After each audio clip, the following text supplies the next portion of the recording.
பொதுக்காலம் 22ஆம் வாரம் செப்டம்பர் மாதம் 6ஆம் தேதி சனிக்கிழமை.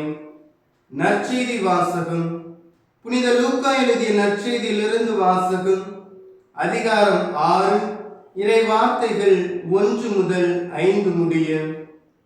ஓர் ஓய்வு நாளில் இயேசு வயல்வெளியே செல்ல நேர்ந்தது. அவருடைய சீடர் கதிர்களை கொய்து கைகளினால் கசக்கி தின்றனர். பரிசேயருள் சிலர், ஓய்வு நாளில் செய்யக்கூடாததை நீங்கள் செய்வதே என்று கேட்டனர். அதற்கு இயேசு மறுமொழியாக, தாமும் தம்முடன் இருந்தவர்களும் பசியாய் இருந்தபோது தாவீது செய்ததை குறித்து நீங்கள் வாசித்தது இல்லையா?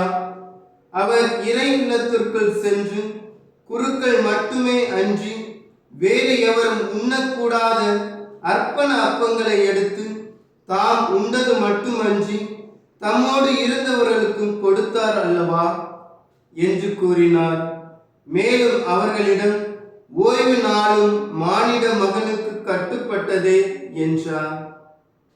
ஆண்டவரின் அருள்வாக்கு. கிறிஸ்துவே உமக்கு புகழ்.